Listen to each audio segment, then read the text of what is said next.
Welcome to creator classroom. नमस्ते, मैं हूं आपका दोस्त राजीव, आपका ऑनलाइन एजुकेटर पार्टनर। दोस्तों, इस चैनल पर मैं टीचर्स और एजुकेटर्स को ऑनलाइन टीचिंग, कंटेंट क्लैरिटी और कंटेंट को मोनेटाइज करना सिखाता हूं। अब चलिए इन स्लाइड्स को एक-एक करके आसान भाषा में समझते हैं। Let's start the class. जी सर, नमस्ते। मैं आज की क्लास के लिए बिल्कुल तैयार हूँ। बहुत बढ़िया अंजलि। तो देखो, ये है हमारा आज का लेसन प्लान।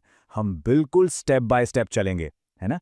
पहले प्रॉब्लम को समझेंगे और फिर उसके एआई पावर्ड सॉल्यूशन तक पहुंचेंगे। जी सर, ये रोड मैप देखकर तो एकदम क्लियर हो गया है कि आज की क्लास कितनी प्रैक्टिकल और ज़रूरी होने वाली है। बिल्कुल सही कहा तुमने। चलो, तो फिर पहले सेक्शन से ही शुरू करते हैं। यहाँ हम उस चुनौती को समझेंगे जिसका सामना आजकल लगभग हर टीचर और स्टूडेंट कर रहा है। आप वीडियो कंटेंट से होने वाले इन्फॉर्मेशन ओवरलोड की बात कर रहे हैं सर? हाँ अंजलि, बिल्कुल। अब ये सवाल स्क्रीन पर देखो और मुझे ईमानदारी से जवाब देना।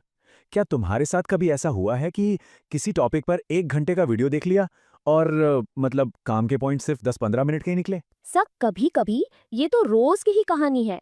खासकर जब मैं किसी मुश्किल टॉपिक पर रिसर्च करती हूँ, घंटों निकल जाते हैं और नोट्स के नाम पर बस कुछ ही लाइंस हाथ लगती हैं। बहुत ज़्यादा टाइम वेस्ट होता है सर।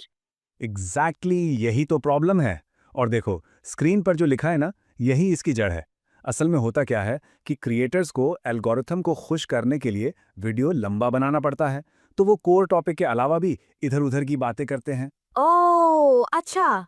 तो मतलब ये क्रिएटर्स की एक तरह से मजबूरी है। पर इसका सीधा असर तो हम लर्नर्स पर पड़ता है। हमारा कीमती समय बर्बाद होता है। बिल्कुल। और अंजलि, यही तो सबसे बड़ा ट्रैप है। हम सब जानकारी के एक सागर में गोते लगा रहे हैं, लेकिन हाथ में मोती बहुत कम आ रहे हैं। तो अब सोचने वाली बात यह है कि इस जाल से निकला कैसे जाए। तो अंजलि, अब आते हैं हम समाधान पर। अपने सेक्शन 2 में हम मिलेंगे एक एआई रिसर्च असिस्टेंट से, जो इस प्रॉब्लम को जड़ से खत्म कर सकता है। AI research assistant? ये सुनने में तो बहुत कमाल का लग रहा है सर। सर, तो ये नोटबुक एलएम आखिर है क्या चीज? ये कोई सॉफ्टवेयर है या कोई वेबसाइट? अच्छा सवाल है। देखो, नोटबुक एलएम गूगल का एक बहुत ही स्मार्ट लर्निंग असिस्टेंट है। तुम इसे ऐसे समझो कि ये तुम्हारा पर्सनल ट्रेनी है, जो तुम्हारे लिए घंटों लंबे वीडियो देखकर उसके क्रिस्प नोट्स बना देता है।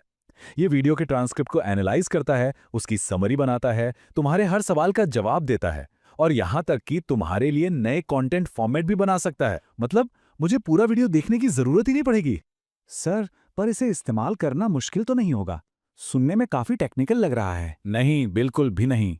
देखो, बस ये 4 सिंपल से स्टेप्स हैं।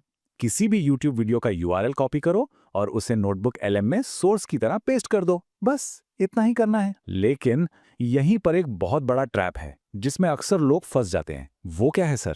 देखो, नोटबुक एलएम वीडियो को देखता या सुनता नहीं है, वो सिर्फ वीडियो के लिखे हुए ट्रांसक्रिप्ट को पढ़ता है। तो अगर किसी वीडियो का ट्रांसक्रिप्ट ही गलत या खराब क्वालिटी का हुआ, तो नोटबुक एलएम का रिजल्ट भी गलत ही होगा। तो हमेशा याद रखो, सोर्स चुनते वक्त अच्छे और क्लियर ट्रांसक्रिप्ट वाले वीडियो ही लेने हैं। ठीक है, तो अब हमने सोर्स तो डाल दिया, अब असली काम शुरू होता है। चलो, सेक्शन 3 में देखते हैं कि इस जानकारी के खजाने से ज्ञान के मोती कैसे निकालने हैं और उन्हें सही तरीके से स्ट्रक्चर कैसे करना है। समझ गई सर।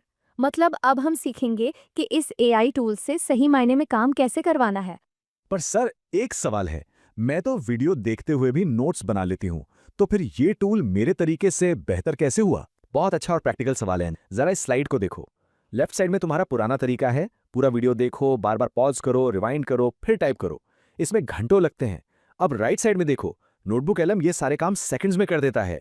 ये सिर्फ तुम्हारा समय नहीं बचाता, ये तुम्हारे दिमाग को लिखने के काम से फ्री कर देता है, ताकि तुम अपना पूरा फोकस सिर्फ कॉन्सेप्ट को समझने पर लगा सको। चलो, अब एक एग्जाम ओरिएंटेड उदाहरण देखते हैं। मान लो तुम्हारे इकोनॉमिक्स के पेपर में एक्सपोनेंशियल और हाइपरबॉलिक डिस्काउंटिंग के बीच अंतर पूछा गया है। जी सर, ये तो बहुत कंफ्यूजिंग टॉपिक है। बिल्कुल। अब अगर तुम मैनुअल नोट्स बनाओगी, तो तुम्हें 2-3 वीडियो देखने पड़ेंगे, उन्हें समझना होगा, और फिर ये टेबल बनाने में कम से कम 2 घंटे लगेंगे। मैंने नोटबुक एलएम को सिर्फ एक कमांड दिया, compare these two theories in a table format, और ये देखो, नतीजा तुम्हारे सामने है। अब सोचो, जो समय तुमने बचाया वो तुम रिवीजन या प्रैक्टिस में लगा सकती हो। अंजलि, अब सबसे जरूरी बात पर आते हैं। ये एक ऐसा ट्रैप एरिया है जहां 90% स्टूडेंट्स गलती करते हैं।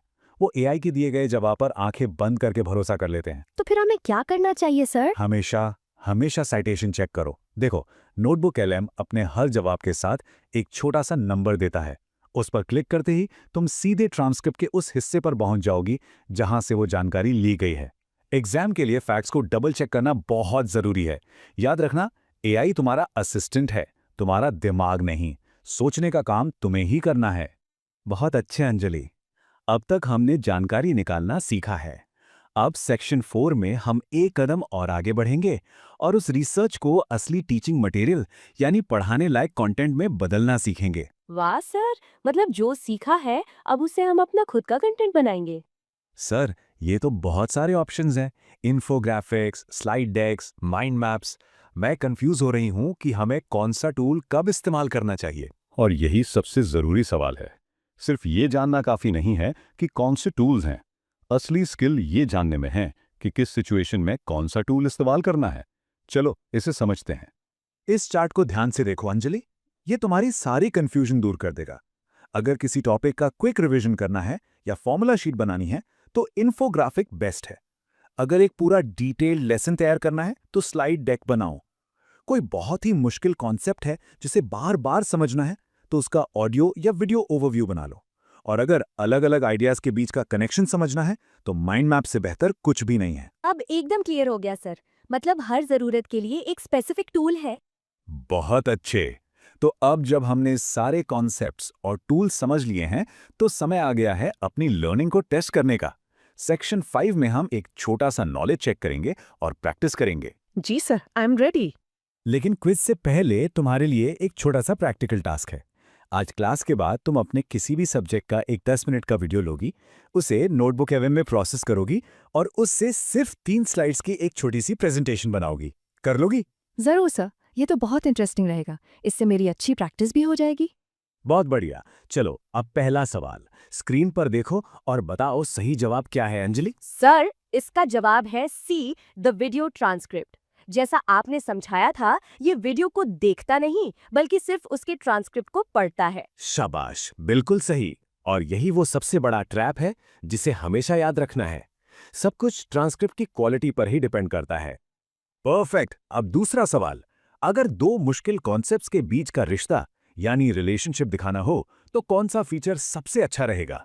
सर, इसके लिए तो डी माइंड मैप ही सबसे बेस्ट रहेगा, क्योंकि माइंड मैप ही कनेक्शंस और रिलेशनशिप्स को विजुअली सबसे अच्छे तरीके से दिखाता है। एकदम सही।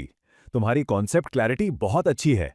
स्लाइड डेक डिटेल्स के लिए, इन्फोग्राफिक समरी के लिए और माइंड मैप कनेक्शंस के लिए।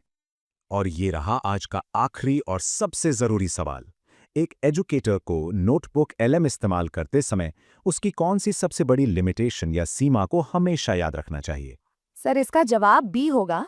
The output quality is dependent on the transcript quality. ये सबसे बड़ा ट्रैप है जिसे आपने बार बार हाईलाइट किया है। एक्सीलेंट अंजलि, तुमने आज की क्लास का सबसे जरूरी सबक सीख लिया है। टूल कितना भी पावरफुल क्यों ना हो, गार्बेज इन गार्बेज आउट का नियम हमेशा याद रखना चाहिए। तो ये थी हमारी आज की क्लास। अंजलि, मुझे उम्मीद है कि आज तुमने सीखा होगा कि कैसे एआई टूल्स का स्मार्ट तरीके से इस्तेमाल करके हम अपना कीमती समय बचा सकते हैं और बेहतर क्वालिटी का एजुकेशनल कंटेंट बना सकते हैं। और जो भी एजुकेटर्स हमें देख रहे हैं, अगर आप भी अपनी ऑनलाइन टीचिंग को नेक्स्ट लेवल पर ले जाना चाहते हैं तो हमारी कम्युनिटी से जरूर जुड़ें। हम अगली क्लास में मिलेंगे एक नए टूल और एक नई टेक्निक के साथ। धन्यवाद।